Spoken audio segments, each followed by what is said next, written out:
नमस्कार, आप देख रहे हैं अपना बिहार। मैं हूं शुभे मिश्रा आपके साथ। चलिए करते हैं खबरों की शुरुआत। लोकसभा चुनाव को लेकर निर्वाचन आयोग लगातार तैयारियों में जुट गया है। दिल्ली के निर्वाचन आयोग की 9 सदस्यीय टीम पटना पहुंची है, जो 2 दिन तक बिहार में चुनाव की तैयारियों को लेकर बैठक करेगी। निर्वाचन आयोग की टीम अधिकारियों के साथ सुरक्षा व्यवस्था का जायजा लेगी। वहीं मान्यता प्राप्त राजनीतिक दलों के साथ टीम उनके विचारों से अवगत होगी। निर्वाचन आयोग की टीम 21 फरवरी की शाम दिल्ली लौट जाएगी।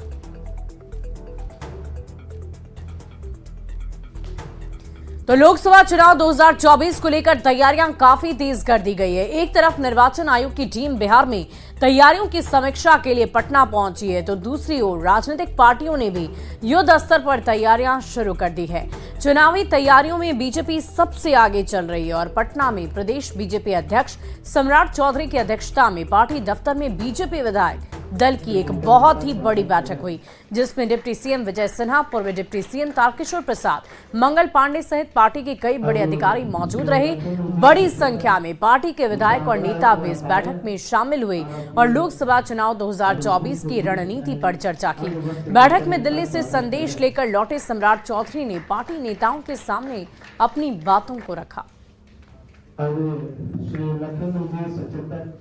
और बिहार के पूर्व डिप्टी सीएम और आरजेडी नेता तेजस्वी यादव कल से जन विश्वास यात्रा पर निकल रहे हैं। इससे पहले तेजस्वी यादव ने सोशल मीडिया फेसबुक पर आकर चौपाल में अपनी जनता से बात की, जिसमें उन्होंने बिहार की बदली हुई सियासत पर अपनी बातों को रखा और कल से शुरू कर रही यात्रा में ज्यादा से ज्यादा लोगों को शामिल होने की अपील भी की है।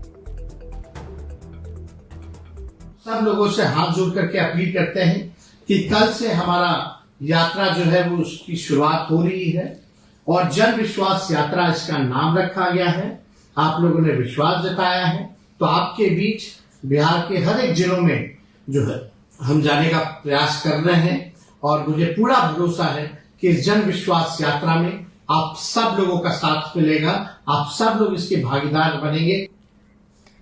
वहीं आगामी लोकसभा चुनाव को लेकर बिहार में नेताओं के तेवर बदल चुके हैं। सियासत बदलते ही चाल भी चौंकाने वाली हो गई है, क्योंकि विपक्ष को चुनावी चौसर में चित करना है। करप्शन और क्राइम के मुद्दे पर विपक्षी पार्टी के नेता भी कम नहीं, वो भी रण में पलटवार की चाल चलकर सियासी गेम को बदलने की कोशिश कर रहे हैं।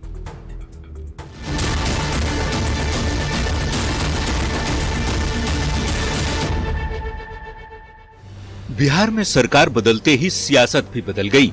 नेताओं के तेवर में तल्खी आ गई। भ्रष्टाचार और क्राइम पर जीरो टॉलरेंस के तहत काम हो रहा है। यही वजह है कि दोनों डिप्टी सीएम ने भ्रष्टाचार और अपराध के मुद्दे पर विपक्ष को चारों तरफ से घेर लिया है। डिप्टी सीएम विजय सिन्हा ने पीएचडी विभाग की समीक्षा के निर्देश जारी कर दिए हैं, जिसमें करीब 4,500 करोड़ की टेंडर प्रक्रिया रडार पर है।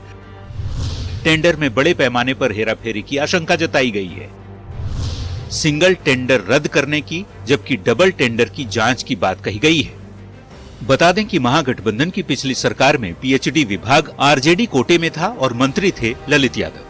सत्ता में पहले जिनके पास ये विभाग था, राजद के लोगों के पास, तो जो शिकायत आई है उसकी समीक्षा कर रहे हैं। नियम विरुद्ध और कहीं न कहीं हेरा फेरी इसके अंदर, खास कर करके सिंगल टेंडर तो ऐसे भी रद्द होगा, डबल टेंडर में भी बहुत सारे एक दूसरे को सेटिंग गेटिंग,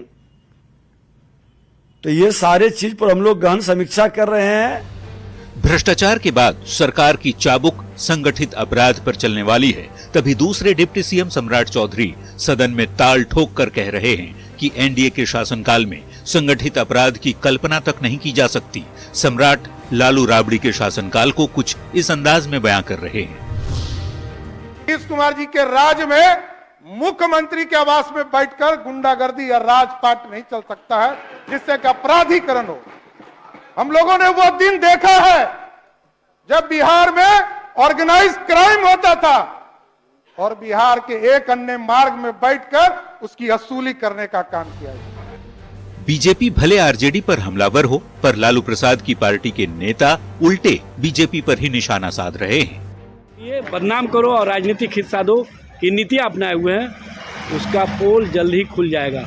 और स्पष्ट रूप से भारतीय जनता पार्टी या उप मुख्यमंत्री विजय सिन्हा जो बातें बोल रहे हैं उसमें सच और सच्चाई से ये बातें कोसों दूर है। आप इस बात की जांच करिए कि पिछले 18 वर्षों में 2005 के बाद जनता दल यू में और जनता दल यू के अंदर कौन कौन माफिया लोग हैं, कौन कौन ग्रो किया, और अपना भी इतिहास जरूर बताइएगा। आरजेडी भले बीजेपी पर पलटवार कर रहा हो, लेकिन जनता सब जानती है। यही वजह है कि नीतीश के नेतृत्व में एनडीए की सरकार करप्शन और क्राइम पर जीरो टॉलरेंस की नीति अपनाते हुए आगे की सियासी चाल चल रही है, ताकि चुनावी चौसर में विरोधियों को उनकी ही चाल में चित कर सके। न्यूज़ 18 के लिए पटना से रवि एस नारायण और शैलेंद्र के साथ ब्यूरो रिपोर्ट। और मुख्यमंत्री नीतीश कुमार आज अचानक बेटा स्थित आईआईटी परिसर पहुंचे, जहां आईआईटी की कार्यकारिणी निदेशक ने उनका स्वागत किया। इसके बाद सीएम नीतीश कुमार ने आईआईटी पटना परिसर फेज 2 के उद्घाटन से पहले नवनिर्मित भवनों और आईआईटी पटना के विकास कार्यों की समीक्षा की। पूरे परिसर का घूम घूम कर जायजा लिया। आपको बता दें कि कल प्रधानमंत्री नरेंद्र मोदी वीडियो कॉन्फ्रेंसिंग के जरिए आईआईटी पटना परिसर फेज 2 का उद्घाटन करेंगे। करीब 466 करोड़ की लागत से पटना परिसर में एकेडमिक बिल्डिंग, छात्रावास और विभिन्न भवनों का निर्माण कराया गया है। साल 2010 में करीब 500 एकड़ परिसर में पटना आईआईटी की शुरुआत की गई थी और तब पहले फेज में कुछ ही भवनों का निर्माण हुआ था। बाद में केंद्र और राज्य सरकार के सहयोग से फेज 2 में कई नए भवनों का निर्माण किया गया है। खबर बोधगया से है, जहां आईआईएम का भवन बनकर तैयार हो गया, जिसका उद्घाटन कल ही प्रधानमंत्री नरेंद्र मोदी वर्चुअल माध्यम से करेंगे। आईआईएम का ये भवन मगध विश्वविद्यालय के पास बनाया गया है।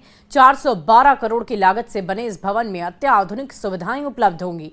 साल 2015 में महज 30 छात्रों से इस संस्थान की शुरुआत की गई थी, जिसमें आज 1100 से भी ज्यादा छात्र पढ़ रहे हैं। 2020 से अस्थायी तौर पर मगध यूनिवर्सिटी की जमीन पर आईआईएम का संचालन हो रहा था और अब करीब 4 साल बाद आईआईएम को अपना भवन मिलने जा रहा है। इस संस्थान से हर साल 100% छात्र छात्राओं का प्लेसमेंट होता है।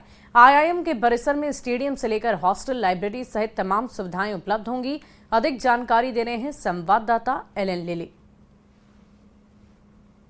प्रधानमंत्री श्री नरेंद्र मोदी हमारे कैंपस को आईआईएम बोधगया के 60,384 स्क्वायर मीटर के state of the art campus को इनॉग्रेट करेंगे।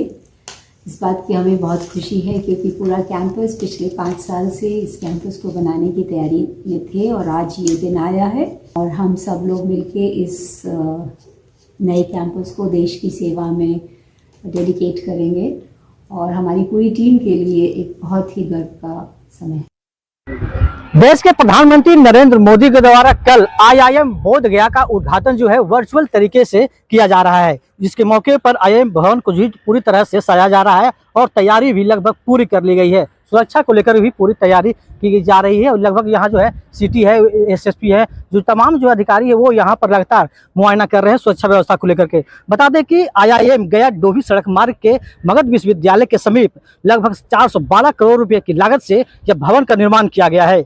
यहाँ operation, economics, public policy, post graduate programme in management की भी पढ़ाई होती है। इस आईआईएम भवन का निर्माण 412 करोड़ रुपए की लागत से कराया गया है। इस कैंपस में academic block, library, smart class, computer lab, auditorium, management development programme, building staff, professor quarter, hostel, sports complex एवं क्रिकेट स्टेडियम भी बनाया गया है। अभी वर्तमान की बात करें तो यहाँ 1100 भी से ज्यादा जो छात्र है वो यहाँ पर नामांकित है। इसको बता दें कि कल देश के प्रधानमंत्री नरेंद्र मोदी के द्वारा जो है कल दोपहर 11:30 बजे तक प्रधानमंत्री नरेंद्र मोदी के द्वारा वर्चुअल तरीके से इसका उद्घाटन करेंगे। वहीं डिप्टी सीएम जो है सम्राट चौधरी भी इस मौके पर शामिल होंगे। एलन लिली, न्यूज़ 18 गया। और प्रधानमंत्री नरेंद्र मोदी कल भागलपुर को बड़ी सौगात देने जा रहे हैं। भागलपुर में ट्रिपल आईटी का अपना भवन बनकर तैयार हो गया और कल पीएम मोदी इसका ऑनलाइन उद्घाटन करेंगे। 128 करोड़ की लागत से बने इस भवन में छात्रों के लिए अत्याधुनिक सुविधाएं हैं। भागलपुर में 2017 से इंजीनियरिंग के छात्र बिहार इंजीनियरिंग कॉलेज और भागलपुर के भवन में पढ़ाई कर रहे थे। संस्थान के डायरेक्टर ने बताया कि अगले एक हफ्ते में नए भवन से पढ़ाई शुरू हो जाएगी।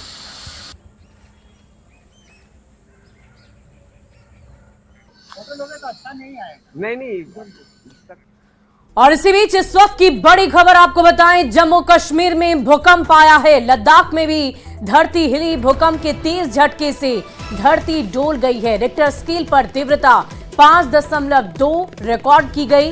बड़ी खबर आपको बता रहे हैं इस वक्त की, जम्मू कश्मीर में भूकंप के झटके महसूस किए गए। लद्दाख में भी धरती हिली है। भूकंप के तेज झटके से रिक्टर स्केल पर इसकी तीव्रता 5.2 मापी गई है। इस वक्त की बड़ी खबर आपको बता रहे हैं। हालांकि अच्छी बात यह है कि अब तक किसी तरह की कोई नुकसान की खबर सामने नहीं आई। और विश्व हिंदू परिषद के केंद्रीय महामंत्री मिलिंद परांडी मुजफ्फरपुर पहुंचे हैं, जहां उन्होंने दरभंगा में हुए बवाल पर कहा कि बिहार में धार्मिक उन्माद के मामले बढ़े हैं।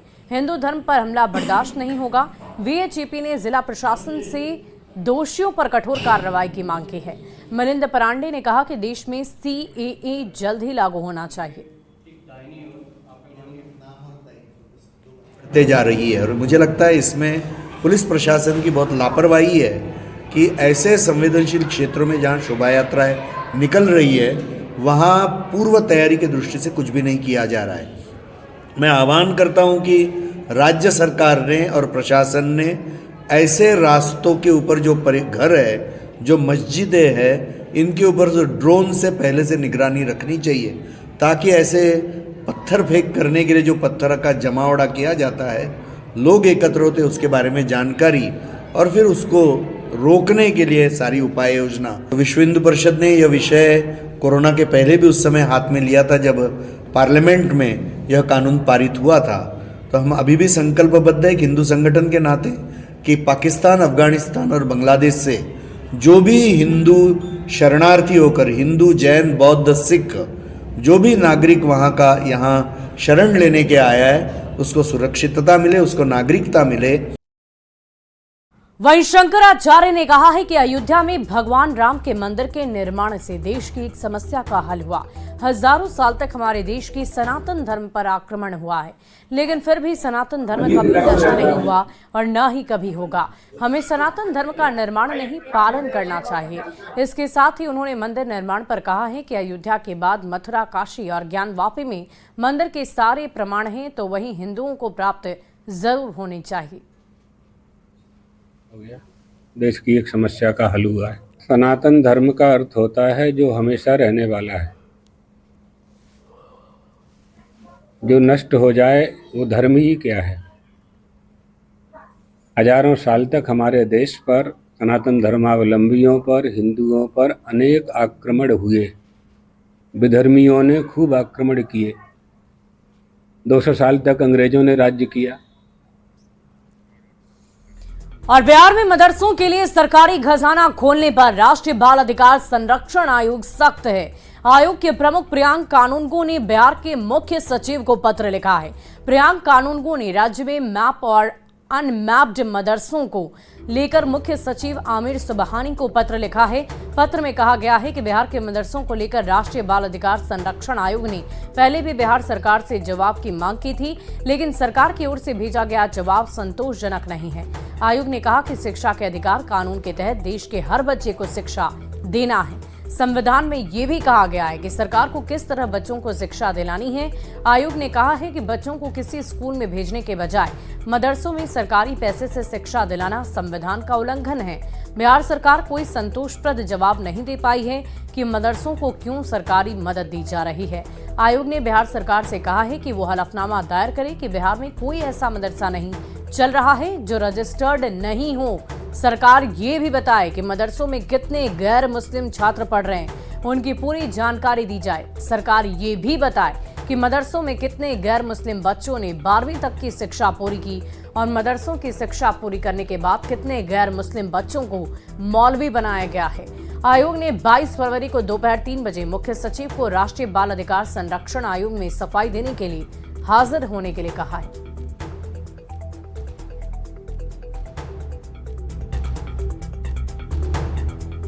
और फिलहाल इस बुलेटिन में अभी के लिए बस इतना ही, लेकिन न्यूज़ 18 बिहार झारखंड पर खबरों का सिलसिला लगातार जारी है।